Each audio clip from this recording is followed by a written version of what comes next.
ఇంతకుముందు వెబినార్లో కూడా Palestine Israel విషయానికి సంబంధించిన విషయాన్ని మనం చర్చించడం జరిగింది.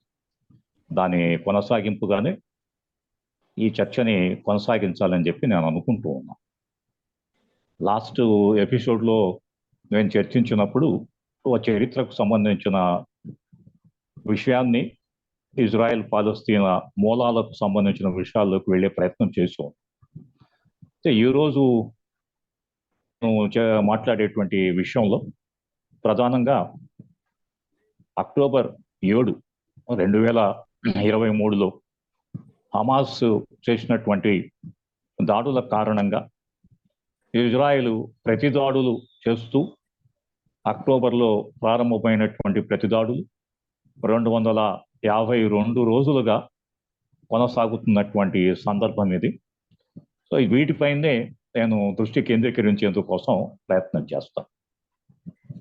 ప్రధానంగా ఈరోజు యుద్ధం అనేది ఇజ్రాయెల్ చేస్తున్న యుద్ధం గాజా అనేటువంటి ప్రాంతం పైనే 252 రోజులుగా ఆ యుద్ధం కొనసాగుతోంది.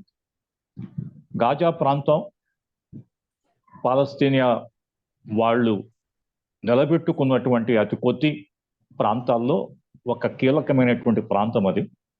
సముద్ర తీరానికి ఆనుకొని ఉండేటువంటి ప్రాంతం, అదేవిధంగా ఈజిప్టుకు సరిహద్దు ప్రాంతంగా ఉంటున్నటువంటి ప్రాంతం.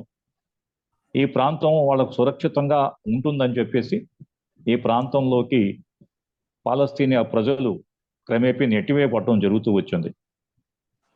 పాలస్తీనియా ప్రాంతం ఈరోజు కేవలం 10% మాత్రమే వాళ్ళ చేతిలో ఉంది, 90% ఇజ్రాయెల్ చేతిలో ఉంది.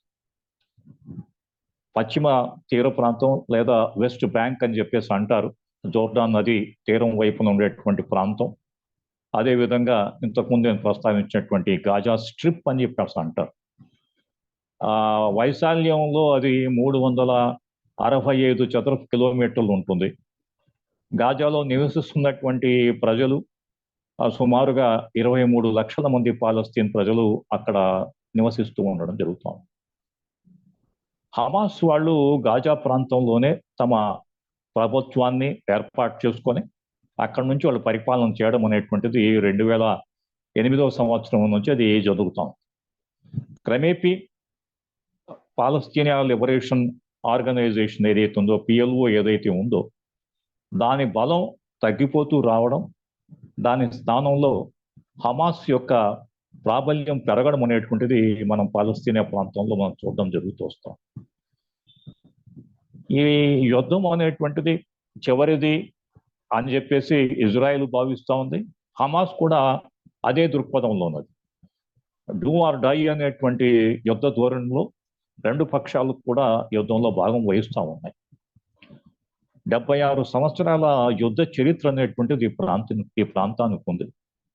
1948వ సంవత్సరంలో యుద్ధం జరిగింది, 1956లో, 1967లో, 1982లో, 1991లో, 1997లో, అదేవిధంగా 2020లో, 2021లో.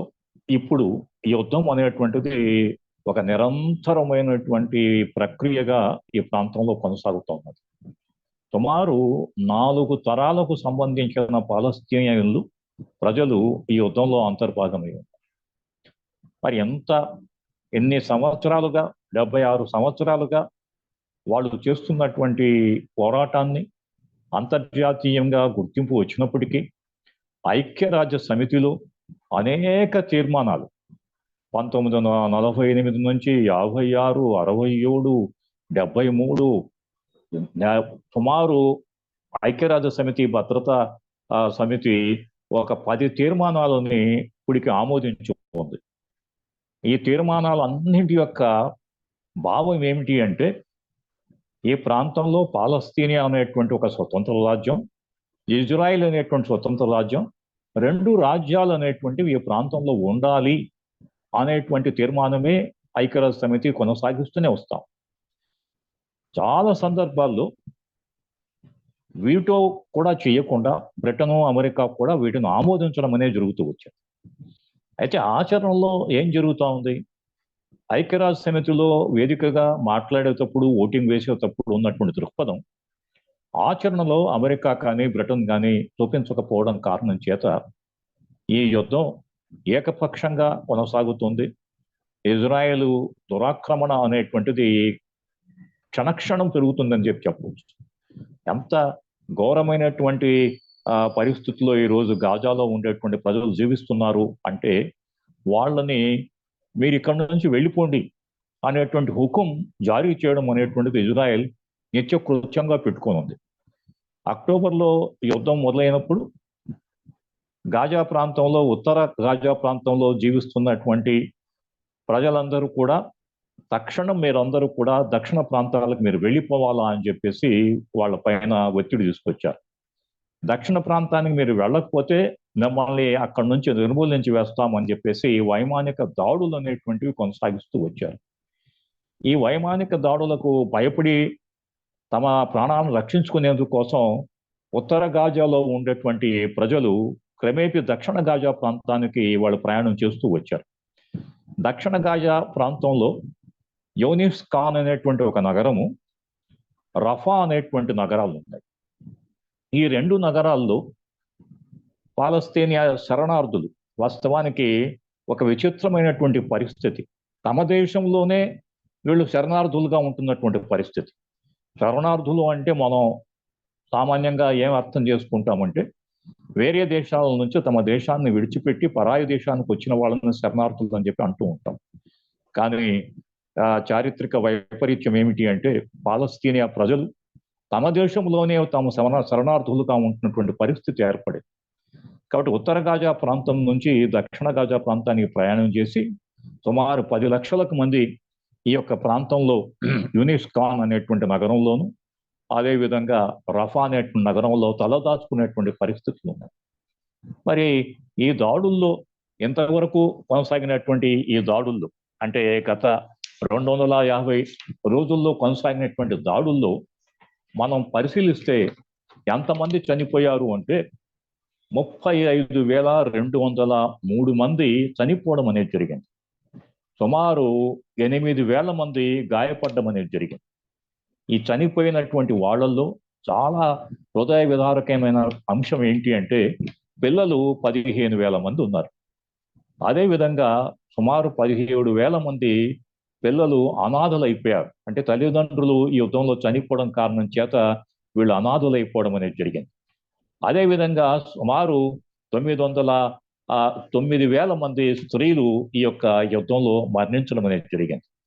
వీరే కాకుండా వైద్య సంబంధం ఉండేటువంటి వారు సుమారు ఒక 480 మంది చనిపోవడం అనేది జరిగింది. ఇక ఎప్పుడూ లేనటువంటిది పత్రికా విలేకరు సుమారు 140 మంది పత్రికా విలేకరులు చనిపోవడం అనేది జరిగింది. అంటే ప్రాణ నష్టాన్ని మనం ఒకసారి చూసుకుంటే, ఓ రెండు దేశాల మధ్య జరిగేటువంటి యుద్ధంలో ఎంత పెద్ద ఎత్తున ప్రాణ నష్టం అనేటువంటిది మానవ జాతి చరిత్రలో ఎప్పుడూ లేదు. ప్రపంచ యుద్ధాల్లో సంభవించినప్పుడు ఏ విధంగా అయితే ఇంత ప్రాణ నష్టం సంభవించిందో, ఓ రెండు ప్రాంతాల మధ్య జరుగుతున్నటువంటి ఈ యొక్క యుద్ధంలో ఎంతమంది అమాయక ప్రజానీకం, సైనికులు చనిపోవడం కాదు, సామాన్య ప్రజానీకం చనిపోవడం అనేది జరుగుతాం. మరి ఈ దాడులు అనేటువంటివి సైన్యం పైన జరగాలి. యుద్ధం అంటే మనం ఏమి సహజంగా ఏమి ఊహిస్తాము అంటే, రెండు సైన్యాల మధ్య యుద్ధం జరుగుతుంది అనుకుంటూ ఉంటాం. కానీ ఇక్కడ జరిగింది ఏంటి? ఇజ్రాయేలీ వైమానిక దాడులు అనేటువంటివన్నీ కూడా గాజాలో ఉండేటువంటి అన్ని ప్రాంతాల పైన వాళ్ళు బాంబులు దాడి చేస్తూ ఉన్నారు.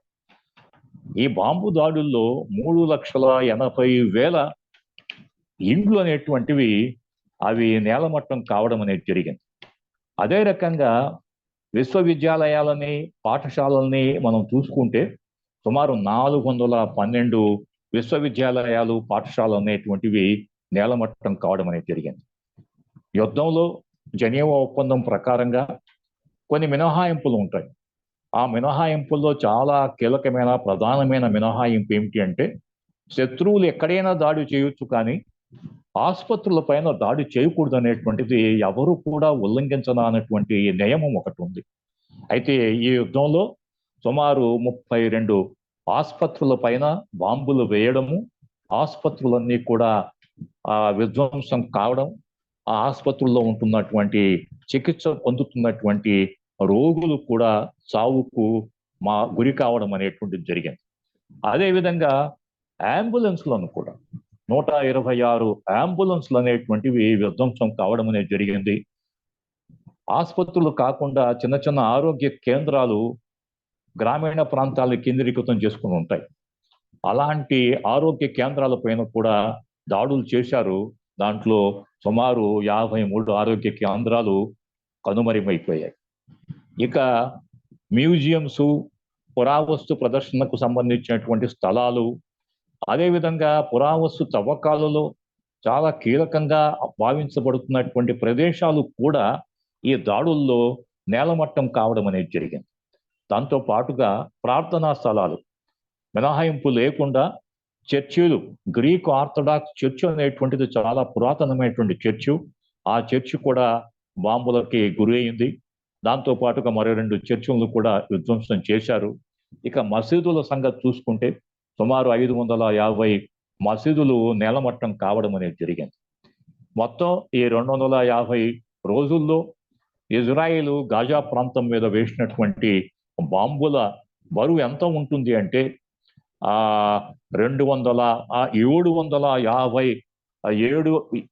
75,000 టన్నుల బరువు ఉండేటువంటి బాంబులని ఇక్కడ వేయడం అనేది జరిగింది. ఇక ఇలాంటి విధ్వంసంలో చాలా మంది తప్పిపోవడం అనేది జరిగింది. ప్రత్యేకించి స్త్రీలు, చిన్నపిల్లలు తప్పిపోయినారని చెప్పేసి చెప్తూ ఉన్నారు. వీరి సంఖ్య 7,000 వరకు ఉంటుంది. మరి ఇదే విధంగా మనం పాలస్తీనా వైపు జరిగినటువంటి నష్టాన్ని మాత్రమే కాకుండా ఇజ్రాయిలీ వైపు జరిగినటువంటి నష్టాన్ని ఒకసారి మనం పరిశీలిస్తే ఇజ్రాయిల్ సైనికులు కూడా సుమారు 604 సైనికులు చనిపోవడం అనేది జరిగింది. అదేవిధంగా 1300 మంది పౌరులు కూడా ఈ యొక్క యుద్ధంలో చనిపోవడం జరిగింది. మరి రెండు వైపులా కూడా విపరీతమైనటువంటి ప్రాణ నష్టం కొనసాగుతున్నప్పటికీ కూడా ఈ యుద్ధం అనేటువంటిది నిరంతరం కొనసాగడం అనేటువంటిది మనం చూస్తూ ఉన్నాం. ఐక్యరాజ్య సమితి మార్చి 25వ తారీఖున కూడా మరొక్కసారి సీజ్ ఫైర్ మనే ఆమోదించాలి, ఇరుపక్షాలు కూడా యుద్ధ విరమణ కోసం ప్రయత్నం చేయాలి, తాత్కాలికంగా అయినా సరే సీజ్ ఫైర్ చేసుకోవడం అనేటువంటిది అవసరం అని చెప్పేసి మార్చి 25వ తారీఖున కూడా ఒక ప్రతిపాదన తీసుకొచ్చి ఇది ఆమోదించింది. అయితే ఇది ఏమాత్రం కూడా ముందుకు వెళ్ళినటువంటి పరిస్థితి ఉంది. మరి ఈ విధంగా మనం పరిశీలించినప్పుడు ఈ యొక్క యుద్ధంలో కేవలం ఇలాంటి నష్టాలు అనేటువంటిదే కాకుండా మనం చూసేది ఏమిటి అంటే ఒక విధమైనటువంటి విజ్ఞాన విధ్వంసం అనేటువంటిది ఇక్కడ జరిగింది. జ్ఞాన వ్యవస్థలు అనేటువంటి దాన్ని పూర్తిగా గాజాలో జ్ఞానానికి కేంద్రాలుగా ఏవైతే ఉన్నాయో వాటన్నింటిని కూడా పనిగొట్టుకొని విధ్వంసం చేయాలని చెప్పేసి ఇజ్రాయిల్ గురిపెట్టినట్టుగా మనకు కనిపిస్తుంది. 12 విశ్వవిద్యాలయాల పైన దాడులు జరిగాయి. ఆ విశ్వవిద్యాలయాల్లో ప్రత్యేకంగా చెప్పుకోదైనటువంటి విశ్వవిద్యాలయం ఇస్లామిక్ యూనివర్సిటీ ఆఫ్ గాజా అనేటువంటి విశ్వవిద్యాలయం పైన దాడి జరిగింది. ఆ విశ్వవిద్యాలయం సంబంధించిన వైస్ ఛాన్సలర్ గారు ప్రొఫెసర్ సుఫియన్ తమోస్ ఈ యొక్క దాడిల్లో ఆయన మరణించడం జరిగింది. అదే రకంగా అల్ హజార్ విశ్వవిద్యాలయాన్ని కూడా వీరు నేలమట్టం చేయడం అనేది జరిగింది. దీన్ని ఇలాంటి విధ్వంసక చర్యల్ని మనం చూస్తే ఇది ఎలాంటి చర్య అంటే సామాన్యంగా కొన్ని జాతుల్ని నిర్మూలన చేసేటువంటి యుద్ధం జరిగితే దాన్ని జీనోసైడ్ అని చెప్పేసి అంటారు. అదే విధంగా ఈ యొక్క యుద్ధాన్ని చూసినప్పుడు కెనడా దేశం యొక్క సోషియాలజీ ప్రొఫెసర్ గారు మహమ్మద్ అయాస్ అనేటువంటి ఆయన ఈ యొక్క దాడులని ఆయన ఏమన్నాడంటే ఎపిస్టమైసైడ్ అన్నాడు. ఎపిస్టమైసైడ్ ఏ రకంగా అయితే జ్ఞానాన్ని విధ్వంసం చేయడం అనేది, ఎపిస్టమాలజీ అంటే జ్ఞానానికి సంబంధించిన శాస్త్రం, ఎపిస్టమసైడ్ అంటే ఇది జ్ఞాన విధ్వంసానికి సంబంధించిన అంశంగా అక్కడ ఉండేటువంటి సోషాలజీ ప్రొఫెసర్ దీన్ని నిర్వచించే ప్రయత్నం చేసి ఉన్నాడు. ఈ ప్రయత్నంలో మనం బాగా గమనిస్తే సుమారు 90 మంది విశ్వవిద్యాలయాల ప్రొఫెసర్స్ చనిపోవడం అనేది జరిగింది, లేదా చంపివేయబడడం అనేది జరిగింది. 4400 మంది విశ్వవిద్యాలయ విద్యార్థులు చనిపోవడం జరిగింది. 7800 మంది గాయపడడం అనేది జరిగింది. ఇక ఈ యుద్ధం కారణంగా సుమారు 90,000 మంది విద్యార్థులు కళాశాలలకి పాఠశాలల నుంచి దూరంగా ఉండేటువంటి పరిస్థితి ఏర్పడి ఉంది. ఇది ఎలాంటి దాడి జరుగుతూ ఉంది అంటే, వాస్తవానికి చరిత్ర నుండి పాలస్తీనియా యొక్క ఉనికిని పూర్తిగా తుడిచివేయడానికే ఈ యుద్ధం జరుగుతూ ఉంది అనేది మనకు అనిపిస్తుంది. మరి ఎంత పెద్ద ఎత్తున ఈ జ్ఞాన సంపదకు కేంద్రాలైనటువంటి వ్యక్తులను కానివ్వండి, వ్యవస్థలను కానివ్వండి అని విధ్వంసం చేయడం అనేటువంటిది ఎందుకు జరుగుతూ ఉంది? ఎందుకు ఇది జరుగుతూ ఉంది అంటే, 1948 సంవత్సరం తర్వాత చాలా యుద్ధాల్లో ఏం జరిగింది అంటే, అక్కడ ఉండేటువంటి పాలస్తీనియులు ఆ ప్రాంతాన్ని విడిచిపెట్టేసి వాళ్ళు జోర్డాన్ ప్రాంతానికి కానీ, ఈజిప్ట్ ప్రాంతానికి కానీ, సిరియా ప్రాంతానికి కానీ వలస వెళ్ళడం అనేది జరుగుతూ వచ్చింది. అయితే ఒక స్థాయి వచ్చిన తర్వాత ఆ వలసల్లో ఉంటున్నటువంటి జనాభా పాలస్తీనియాలో ఉంటున్నటువంటి జనాభా కంటే ఎక్కువగా ఉంది. ఐక్యరాజ్య సమితి చేసుకున్నటువంటి లెక్కల ప్రకారంగా ఈరోజు వివిధ దేశాల్లో ఉంటున్నటువంటి పాలస్తీనియా శరణార్థుల సంఖ్య 47 లక్షల మంది.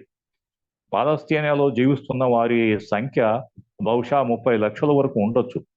అంటే వెస్ట్ బ్యాంకు, గాజాను కలుపుకుంటే 30 లక్షల మంది ఉండొచ్చు.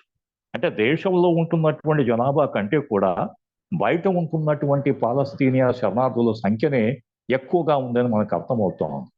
అయితే ఈ యొక్క పరిస్థితిని ఏదో ఒక విధంగా పునర్నిర్మాణం చేయడం అనేటువంటి అవసరం అని చెప్పేసి పాలస్తీనియాకు సంబంధించిన మేధావులు, ఆలోచన పరులందరూ కూడా ఒక జ్ఞాన సంపద పునర్నిర్మాణ కార్యక్రమానికి వాళ్ళు పూనుకున్నారు. ఆ పూనుకోవడంలోనే భాగంగా వాళ్ళు ఏం చేయగలిగినారు అంటే, అర్థవంతమైనటువంటి ఒక సాంస్కృతిక చర్చని లేవదీసేటువంటి ప్రయత్నం చేశారు. మన సాంస్కృతిక మార్పిడి అనేటువంటి చాలా అవసరం అని చెప్పేసి వాళ్ళు భావించడం అనేది జరిగింది. అదేవిధంగా ఓ చారిత్రక అవగాహన పెంచాలి, సాహిత్యాన్ని సృజనించేటువంటి ప్రయత్నం చేయాలి, శాస్త్రీయ పురోగతి అనేది కూడా మనం సాధించాలనేటువంటి ఒక పెద్ద ఎత్తున వివిధ దేశాల నుంచి వచ్చినటువంటి వీళ్ళందరూ కూడా ఈ పాలస్తీనియా సమాజాన్ని సాంస్కృతికంగా, చారిత్రకంగా, శాస్త్రీయంగా పునర్నిర్మించేటువంటి కార్యక్రమాన్ని వాళ్ళ పెద్ద ఎత్తున చేపట్టారు. ఆ కారణం చేతనే మనకి ఈరోజు పాలస్తీనియాలో ఉండేటువంటి అక్షరాస్యత సంఖ్య అత్యంత ఆశ్చర్యంగా 97.5% మంది అక్షరాస్యులుగా ఈరోజు పాలస్తీనియాలో ఉన్నారు. మరి ఎంత పెద్ద ఎత్తున అక్షరాస్యత ఉండేటువంటి ప్రాంతం పైన ఆ ప్రజలు కోలుకోకుండా దెబ్బతీయాలి అంటే వారి జ్ఞాన సంపదని పూర్తిగా తుడిచిపెట్టేయాలి అనేటువంటి ఒక దుర్మార్గమైన దృక్పథంతోనే ఈ యొక్క దాడులు జరుగుతూ ఉన్నాయి. సామాన్యంగా వలస పాలనలో మనం ఏం చూస్తామంటే, అణిచివేత, మారణ హోమాల కారణంగా ఆధీన సంస్కృతికి ఒక జీవన్ మరణ సమస్యగా ఉంటుంది. కాబట్టి ఆక్రమించుకునేటువంటి ప్రాంతాల్లో ఉండేటువంటి సంస్కృతి అనేటువంటిది లేకుండా చేయాలి అనేటువంటి ఒక పెద్ద దాడిని ఇక్కడ ఇజ్రాయెల్ కొనసాగిస్తూ ఉంది. కాబట్టి ఈ యొక్క యుద్ధంలో కేవలం విజయం సాధించడం అనేటువంటిది మాత్రమే కాకుండా పాలస్తీనియా జాతి కోలుకునేందుకు అవకాశం లేకుండా చేయాలి అనేటువంటి దృక్పథంతోనే పనిగొట్టుకొని ఈ పెద్ద ఎత్తున కేంద్రీకృతమైనటువంటి విశ్వవిద్యాలయ విద్యా వ్యవస్థల విధ్వంసం అనేటువంటిది కొనసాగుతూ ఉన్నది. మరి ఈ ఒక నెల క్రితం నుంచి కూడా ఇజ్రాయిల్ వాళ్ళు జారీ చేస్తున్నటువంటి హుకుం ఏమిటి అంటే, ఎవరైతే ఉత్తర గాజా ప్రాంతం నుంచి దక్షిణ గాజా ప్రాంతానికి ప్రయాణమై రఫా నగరానికి చేరుకొని ఉన్నారు. ఈ రఫా నగరాన్ని మీరు తక్షణమే ఖాళీ చేయాలని చెప్పేసి వాళ్ళందరిపైన కూడా వైమానిక దాడుల్ని చేస్తూ ఉన్నారు. రఫా నగరంలో వాస్తవానికి యుద్ధానికి ముందు రఫా నగరం యొక్క జనాభా 1,70,000 మంది రఫా నగరంలో ఉండేవాడు. అయితే యుద్ధం ప్రారంభమైన తర్వాత క్రమేపీ దక్షిణాది ప్రాంతానికి ప్రాణభీతితో వచ్చినటువంటి వారి సంఖ్యతో ఈరోజు రఫా నగరం యొక్క జనాభా 15 లక్షలకు మించిన జనాభా రఫా నగరం ఉంది. ఆ యొక్క నగరం యొక్క శక్తి సామర్థ్యాలు మించినటువంటి జనాభా ఈరోజు రఫా నగరంలో ఉంది. మరి ఎక్కడ జీవిస్తున్నారు వీళ్ళు? రఫా నగరంలో వీధుల్లో జీవిస్తున్నారు, సముద్ర తీర ప్రాంతాల్లో జీవిస్తున్నారు. ఎక్కడ పడితే అక్కడ జీవించేటువంటి పరిస్థితులు ఈరోజు రఫా నగరంలో ఉంది. కిక్కిరిసిపోయినటువంటి ప్రాంతాలు ఈరోజు రఫా నగరంలో మనం చూస్తాం. ప్రజలకి తలదాచుకునేటువంటి ప్రాంతాలు లేకపోవడం కారణం చేత వాళ్ళు మలమూత్రాలను విసర్జించేటువంటి ప్రాంతాలు కూడా లేకపోవడంతో రఫా నగరంలో వీధులు అంతా కూడా మలమూత్రాలతో నిండిపోయినటువంటి ఒక భయానకమైనటువంటి పరిస్థితి మనం చూస్తాం. ఎప్పుడైనా సరే ఒక పెద్ద ఎత్తున ఆరోగ్యాన్ని విధ్వంసం చేసేటువంటి పరిస్థితి వస్తుందేమో, చాలా తీవ్రమైనటువంటి వ్యాధులు ఇక్కడ వ్యాపించేటువంటి ప్రమాదం ఉందని చెప్పేసి చాలా మంది వైద్య శాస్త్రానికి సంబంధించిన వాళ్ళు భయపడుతూ ఉన్నారు. ప్రవేశించేందుకు కూడా భయపడుతున్నారు. నర్సులు కానీ వైద్యులు కానీ ఈ ప్రాంతాలు ప్రవేశించాలంటే భయపడుతూ ఉన్నారు. ఇక నివసించేటువంటి ప్రజలకు ఆహారం ఎక్కడి నుంచి వస్తుంది? ఎక్కడి నుంచి ఆహారం వచ్చేందుకు అవకాశం లేకుండా ఆహారానికి సంబంధించినటువంటి, నీటికి సంబంధించినటువంటి మార్గాలను అన్నింటినీ కూడా దిగ్బంధం చేస్తా ఉంది ఇజ్రాయెల్. బయట నుంచి ఆహారం వచ్చేందుకు అవకాశం లేకుండా, సముద్ర ప్రాంతం నుంచి ఆహారం వచ్చేందుకు అవకాశం లేకుండా పెద్ద ఎత్తున దిగ్బంధం చేస్తా ఉంది. ఈరోజు సగటున రఫా నగరంలో జీవిస్తున్నటువంటి ప్రజలకి ఒక్కొక్కరికి 1 లీటర్ నుంచి 2 లీటర్ల వరకు మాత్రమే ఉదయం నుంచి సాయంత్రం వరకు వాళ్ళని తాగడానికి నీళ్లు కానీ, వంట వండుకోవడానికి కానీ, స్నానాలు చేయడానికి కానీ అవకాశం లేనటువంటి నీటి పరిస్థితి ఉన్నది.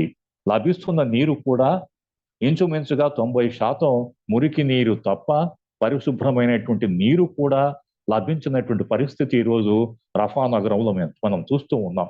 అయితే ఇలాంటి రఫా నగరాన్ని కూడా ఇజ్రాయెల్ వాళ్ళు ఉండేటువంటి ఆ యొక్క సైన్యం ఏమని బెదిరిస్తూ ఉందంటే, ఈ రఫా నగరాన్ని కూడా మీరు విడిచిపెట్టి వెళ్ళిపోవాలి. ఎక్కడికి వెళ్ళిపోవాలి? పాలస్తీనియన్లు ఈ మధ్య గుర్తించిన విషయం ఏంటంటే, మనం ఇక్కడ నుంచి వెళ్ళేటువంటి ప్రయత్నం మాత్రం చేయొద్దు. జీవించినా మరణించినా మనం పాలస్తీనాలోనే ఉండిపోదాం. మనం ఈజిప్టుకో, సిరియాకో, లెబనాన్కో మరో ప్రాంతానికి వెళ్ళిపోయి మనం సాధించేది ఏమీ లేదు. మనం ఇక్కడే జీవిస్తూ మన జీవన్మరణ సమస్యగా మనం ఈ యొక్క యుద్ధాన్ని కొనసాగిస్తామనేటువంటి ఒక నిశ్చయానికి వచ్చినట్టుగా మనం కనిపిస్తా ఉంది. మరి ఈ రఫా నగరాన్ని ఎందుకు వాళ్ళు గురిపెట్టి దీని మీద దాడులు చేస్తున్నారు అంటే, ఇజ్రాయెల్ వాళ్ళకు ఉండేటువంటి ఒక మెష ఏమిటి అంటే, అక్టోబర్ 7వ తారీఖున హమాస్ దాడి చేసింది కాబట్టి మేము చేస్తున్న దాడి ప్రతి దాడి మాత్రమే అది మా ప్రాణరక్షణ కోసం చేస్తున్న దాడి. ఆ యొక్క అక్టోబర్ 7లో జరిగినటువంటి దాడిలో మా యొక్క 200 పైన ఉండేటువంటి ఇజ్రాయేలీ పౌరులని వాళ్ళు ఖైదీలుగా తీసుకుని వచ్చి ఉన్నారు.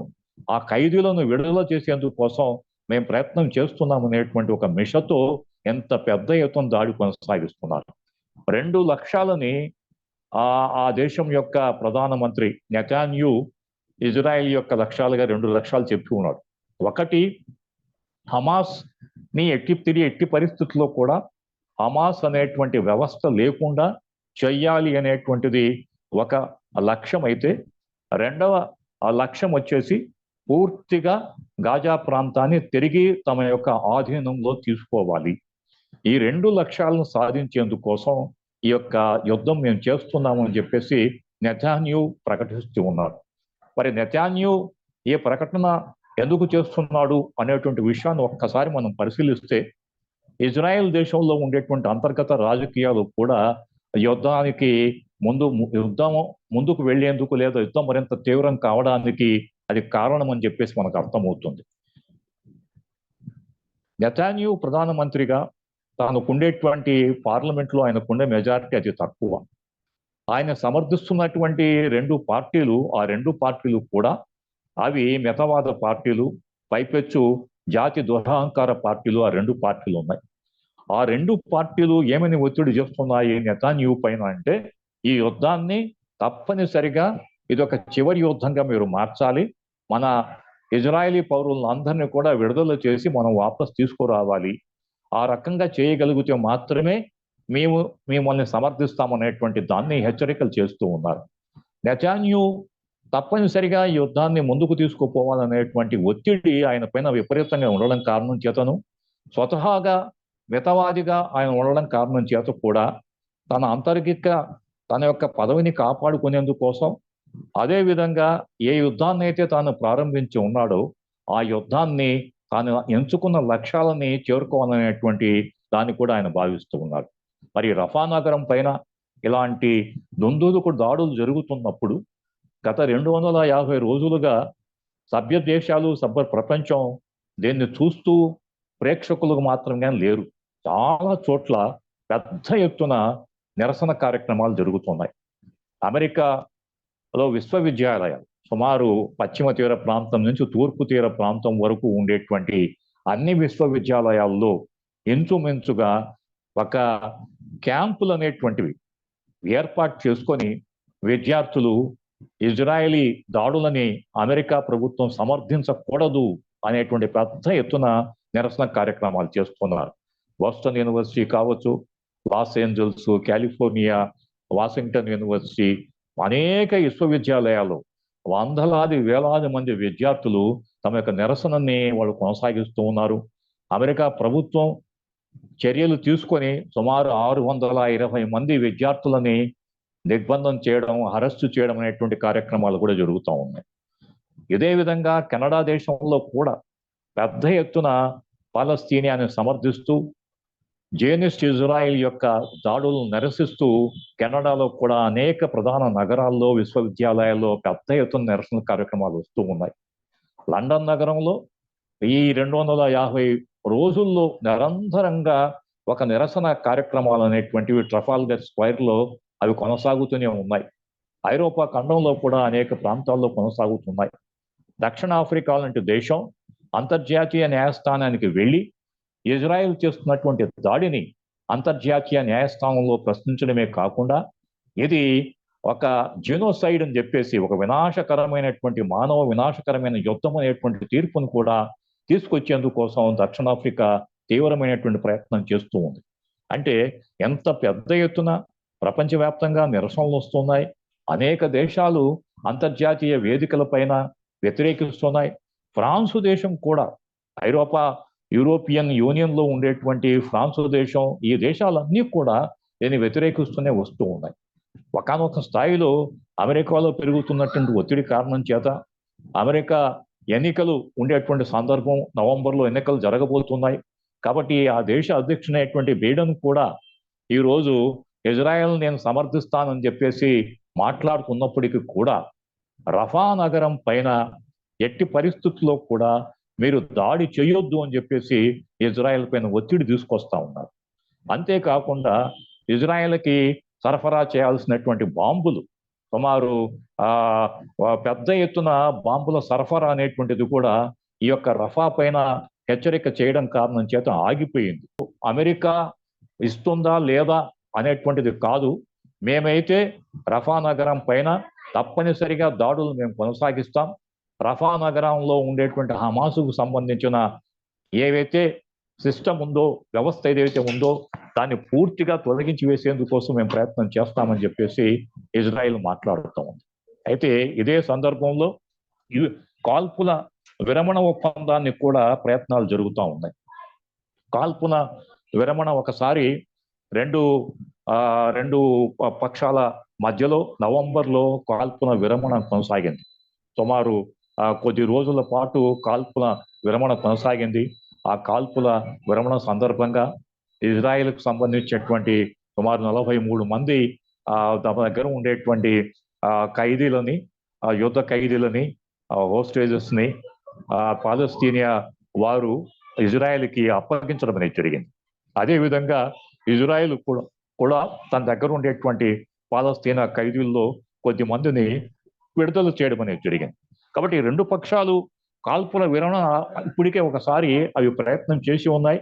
అంతర్జాతీయ సమాజం చేసినటువంటి ప్రయత్నం కారణం చేత నవంబర్లో కాల్పుల విరమణ జరిగింది. ఇప్పుడు కూడా కాల్పుల విరమణకు సంబంధించినటువంటి ప్రయత్నాలు ఒకవైపున అమెరికా, ఈజిప్టు, ఖతారు ఈ దేశాలు పూనుకొని కాల్పుల విరమణ కోసం ప్రయత్నాలు చేస్తూ ఉన్నాయి. అయితే కాల్పుల విరమణలో ఏ విధంగా కాల్పుల విరమణ చేయాలి అనేటువంటి ఉద్దేశంలో మనం చూస్తూ ఉంటే 3 దశల్లో కాల్పుల విరమణ జరగాలని చెప్పేసి హమాస్ ప్రతిపాదిస్తూ ఉంది. హమాస్ చేసేటువంటి ప్రతిపాదన ఏంటంటే మొదటి స్థాయిలో 40 రోజుల పాటు ఈ యొక్క కాల్పుల విరమణ ఉండాలి. ఇజ్రాయెల్కి సంబంధించినటువంటి సుమారు 33 మంది ఈ యొక్క హాస్టేజెస్ ఎవరైతే ఉన్నారో వారిని మేము అప్పచెప్తాము. దానికి బదులుగా పాలస్తీనియా వాళ్ళు మా యొక్క పాలస్తీనా ఖైదులని విడుదల చేయాలి అని చెప్పేసి కోరుతా ఉన్నారు. రెండవ దశ కాల్పుల విరమణలో 43 రోజులు ఈ కాల్పుల విరమణ కొనసాగాలి. ఆ యొక్క కాల్పుల విరమణ కాలంలో తమ దగ్గర మిగిలిపోయినటువంటి ఇజ్రాయేలీ పౌరులందరినీ కూడా మేము విడుదల చేస్తాము. అదేవిధంగా పాలస్తీనాకు సంబంధించిన ఖైదీలందరినీ కూడా విడుదల చేయాలని చెప్పేసి కోరుకుంటున్నారు. మూడవ దశ కాల్పుల విరమణకు సంబంధించి చాలా కీలకమైనటువంటి అంశాలని హమాస్ ప్రతిపాదిస్తోంది. అదేంటి అంటే ఈ వ్యవస్థని ఇదే రకంగా మాకు అప్పజెప్పేందుకోసం మీరు ప్రయత్నం చేయాలి. అంతేకాకుండా కాల్పుల విరమణ అనేటువంటిది ఒక పూర్తి కాలం కాల్పుల విరమణగా ఉండాలి అనేటువంటి ప్రతిపాదనని హమాస్ చేస్తూ ఉంది. ఇజ్రాయెల్ చేస్తున్నటువంటి ప్రతిపాదన ఏమిటి అంటే మీరు తీసుకెళ్ళినటువంటి ఖైదీల్లో మరణించిన వారు ఎవరైతే ఉన్నారో ఆ మరణించిన వారి యొక్క శవాలని మాకు అప్పచెప్పాలని చెప్పేసి ఇజ్రాయెల్ చెప్తా ఉంది. అయితే ఈ 3 దశల్లో కాల్పుల విరమణకి వాస్తవానికి ఒప్పుకుంటే యుద్ధంలో తాము ఎంచుకున్నటువంటి లక్ష్యాలని చేరేటువంటి పరిస్థితి లేదని చెప్పేసి నెతన్యాహు ఈ యొక్క కాల్పుల విరమణకు సంసిద్ధంగా లేడు. అదే సమయంలో హమాస్ కూడా ఈ కాల్పుల విరమణని ఎందుకు కోరుకుంటూ ఉంది అంటే యుద్ధంలో తాము నష్టపోయినటువంటి దాన్ని తిరిగి వాళ్ళు పుంజుకోవాలి అని అంటే తప్పనిసరిగా ఒక విరామం అనేటువంటిది అవసరం. ఆ విరామం సాధించడమే కాకుండా తమ వ్యవస్థని తమ సంస్థని యథాతథంగా ఉంచుకునేందుకోసం కాల్పుల విరమణ ఉండాలి అని చెప్పేసి హమాస్ కోరుకుంటా ఉంది. అదే సందర్భంలో ఇజ్రాయెల్ ఏం కోరుకుంటా ఉంది, ఈ కాల్పుల విరమణ అనేటువంటిది మేము ఒప్పుకోము, ఎందుకంటే మేము ఈ యొక్క యుద్ధంలో విజయం సాధించాలని చెప్పేసి అనుకున్నాము. ఇప్పుడు కాల్పుల విరమణకు ఒప్పుకుంటే మేము ఈ యుద్ధంలో మేము ఆశించినటువంటి ఫలితాలను సాధించలేదు అని వాళ్ళు అనుకుంటా ఉన్నారు. వాస్తవానికి జో బైడెన్ ఇజ్రాయెల్ వారికి చెప్తున్నారు, మీరు యుద్ధం గెలిచారు, మీరు ఎందుకు సంశయిస్తున్నారు, ఈ యుద్ధంలో మీరే విజయం సాధించారు, కాబట్టి యుద్ధ విరమణకు ఒప్పుకోండి అని చెప్పేసి అమెరికా ఒత్తిడి చేస్తూ ఉంది. అయితే అమెరికా ఒత్తిడిని తట్టుకునేందుకు కూడా ఇజ్రాయెల్ సంసిద్ధం అవుతా ఉంది. అయితే ఇజ్రాయెల్ ఏ రకంగా సంసిద్ధం అవుతా ఉంది అంటే తమ యొక్క శక్తి సామర్థ్యాలు అమెరికా పైనే పూర్తిగా ఆధారపడి ఉన్నాయనే విషయం చాలా స్పష్టంగా ఇజ్రాయెల్కు తెలుసు. అయినప్పటికీ కూడా తమ ఎత్తుగడలను మార్చుకుంటూ మొన్న చివరి నెలలో ఏప్రిల్ నెలలో ఒక కొత్త ఎత్తుగడని ఇజ్రాయెల్ ప్రయోగించింది. ఏమిటా ఎత్తుగడ అంటే ఇరాన్కు సంబంధించినటువంటి దౌత్యవేత్తలు లెబనాన్లో ఉండేటువంటి దౌత్యవేత్తల పైన ఆ యొక్క దౌత్య కార్యాలయం పైన దాడి చేసి అక్కడ ఉండేటువంటి ఇరాన్కు సంబంధించిన సైన్యాధికారులని అది చంపివేసింది. ఇరాన్కు సంబంధించిన సైన్యాధికారులని చంపివేయడం అనేటువంటిది ఎందుకు ఇజ్రాయెల్ ఎత్తుగడగా ఎంచుకుంది అంటే ఇరాన్ని రెచ్చగొట్టాలి. ఇరాన్ని రెచ్చగొడితే ఇరాన్ తప్పనిసరిగా కాలు దువ్వి ముందుకు వస్తుంది. ఇరాన్ కాలు దువ్వి ముందుకు వచ్చిందంటే ఏం జరుగుతుంది అని ఆలోచించే ఇరాన్ సైన్యాధ్యక్షుల పైన సైన్యాధికారుల పైన దాడులు చేయడం అనేది జరిగింది. ఈ ఎత్తుగడలో భాగంగానే వాళ్ళు ఊహించినట్టుగానే ఏం జరిగింది, ఇరాన్ దానికి ప్రతిస్పందిస్తూ మేము తప్పనిసరిగా ఇజ్రాయెల్ పైన ప్రతీకారం తీర్చుకుంటామని చెప్పేసి ఏప్రిల్ 1వ తారీఖున ఇజ్రాయెల్ దాడి చేస్తే ఏప్రిల్ 13వ తారీఖున ఇరాన్ నుంచి 300 మిసైల్స్, బాంబర్లు, డ్రోనులు ఇజ్రాయెల్ ప్రాంతాలపైన ప్రవేశించి తాము ఎంచుకున్నటువంటి లక్ష్యాలను చేరుకునేందుకోసం ఆ డ్రోన్లన్నీ కూడా ప్రయత్నం చేయడం అనేది జరిగింది.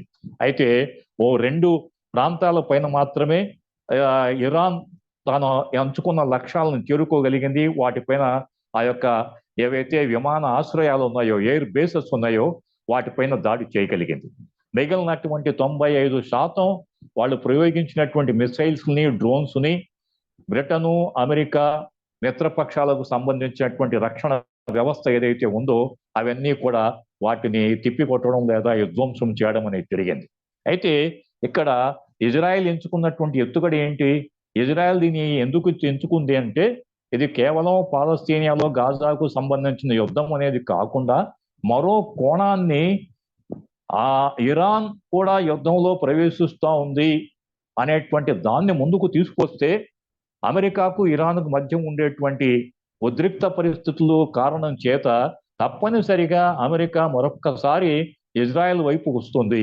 ఇరాన్ని వ్యతిరేకించాలి కాబట్టి అమెరికా తప్పనిసరిగా గాజాలోను, రఫా నగరం పైన నెతాన్యాహుకు సంబంధించిన ఇజ్రాయెల్ దాడుల్ని సమర్థించే పరిస్థితికి నెట్టివేయబడుతుంది అనేటువంటి ఉద్దేశంతోనే ఇరాన్ పైన అది ఎంచుకొని దాడులు చేయడం అనేది జరిగింది.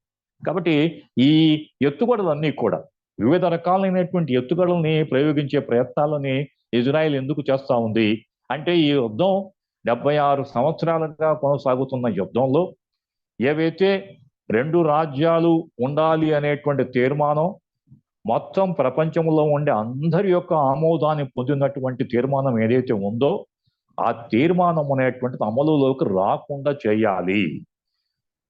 ఇంతకు ముందు ఉన్నటువంటి పాలస్తీనియన్ లిబరేషన్ ఆర్గనైజేషన్ అరాఫత్ నాయకత్వం ఉన్నటువంటి దాన్ని నిర్వీర్యం చేసివేసి దాన్ని ద్విరాజ్య సిద్ధాంతానికి ఒప్పించడంలో సఫలీకృతమైనటువంటి ఇజ్రాయిలు అది హమాస్ అనేటువంటిది ఈరోజు ఏకరాజ్య సిద్ధాంతాన్ని తీసుకువస్తా ఉంది. దానికి ప్రతిస్పందనంగా తాను కూడా ఏకరాజ్య సిద్ధాంతాన్ని ప్రతిపాదించి హమాస్ లేకుండా చేసివేస్తే ఇక మొత్తం పాలస్తీనియా ప్రాంతం అంతా కూడా ఏకరాజ్యంగానే పరిపాలించాలనే ఒక దురుద్దేశంతోనే ఈ యుద్ధాన్ని కొనసాగించేటువంటి ప్రయత్నం చేస్తూ ఉంది. మరి అంతర్జాతీయ సమాజం, ఐక్యరాజ్య సమితి, ప్రజలు అందరూ కూడా ఈ యొక్క విషాదకరమైనటువంటి పరిస్థితుల్లో మనం అందరం కూడా ప్రేక్షకులుగా మిగిలిపోతూ ఉన్నామా? మన నిరసనలను మనం ఎంత పెద్ద ఎత్తున మనం ప్రదర్శించేటువంటి ప్రయత్నాలు చేస్తున్నప్పటికీ కూడా ఇజ్రాయెల్ యొక్క దృక్పథంలో మార్పులు రావటం లేదు. భారతదేశ ప్రభుత్వం అటు ఇటు కానటువంటి నిర్ణయాలతో ఒకవైపున పెద్ద ఎత్తున సైనిక సంబంధాలు ఇజ్రాయెల్తో కొనసాగిస్తూ మొత్తం దక్షిణ ఆసియాలో ఈరోజు ఇజ్రాయెల్ని సమర్థిస్తున్న ఏకైక ప్రభుత్వం ఏది అంటే భారతదేశ ప్రభుత్వమే.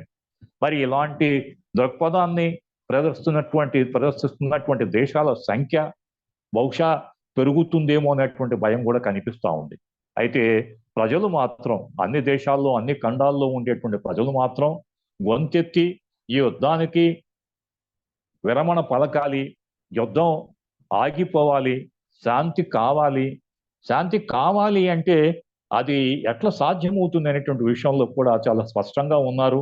2 రాజ్యాలు ఉండాలి, 2 దేశాల్లో ఉండేటువంటి ప్రజలు శాంతియుతంగా జీవించేందుకు కోసం ప్రయత్నాలు జరగాలని చెప్పేసి చెప్తూ ఉన్నారు. ఇజ్రాయెల్ చేసినటువంటి ఈ దాడిని ఐక్యరాజ్య సమితి సెక్రటరీ జనరల్ ఆయన కూడా ఏమన్నాడు అంటే హమాస్ యొక్క దాడి అనేటువంటిది శూన్యం నుంచి రాలేదు, ఒక చరిత్ర ఉంది దీనికి. ఈ దాడి వెనక తప్పనిసరి పరిస్థితుల్లో హమాస్ చేసినటువంటి ఒక ప్రతిస్పందన మాత్రమే చూడాలని చెప్పేసి అంటున్నారు. అదే సందర్భంలో ఇజ్రాయెల్ పైన హమాస్ చేసినటువంటి చర్య కారణం చేత శాంతియుత పరిస్థితులకి మరింత దూరం అయ్యేటువంటి ప్రమాదాలు ఉన్నాయి. కాబట్టి 2 పక్షాలు హమాసు, ఇజ్రాయెల్ 2 కూడా శాంతియుతమైనటువంటి పునరుద్ధరణ కోసం ప్రయత్నం చేయాలి. 2 దేశాల్లో ఉండేటువంటి ప్రజలు నష్టపోకూడదు. ఎవరివైనా ప్రాణాలే, ఆ ప్రాణాలంతా కూడా సురక్షితంగా ఉండాలి. నాగరిక సమాజం యొక్క లక్ష్యం ఏమిటి అంటే శాంతియుత సహవాస జీవితం అనేది లక్ష్యంగా ఉండాలని చెప్పేసి అందరూ భావిస్తూ ఉన్నారు.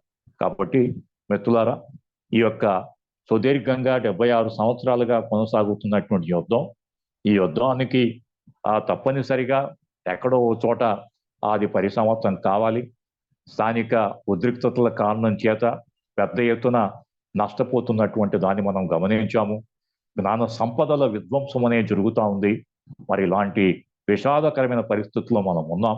మనం అందరం కూడా పాలస్తీనా ప్రజల పట్ల, ఆ జాతి పునరుద్ధరణ పట్ల మన వంతు కర్తవ్యంగా మనం ఏ ఏ కార్యక్రమాలు సాధ్యమైతే ఆ కార్యక్రమాలన్నీ కూడా చేపట్టాలని చెప్పేసి విజ్ఞప్తి చేస్తూ, ఈ అవకాశాన్ని నాకు కల్పించినందుకు మరొకసారి మానవ వికాస వేదిక వారికి ధన్యవాదాలు తెలియజేసుకుంటూ సెలవు తీసుకుంటూ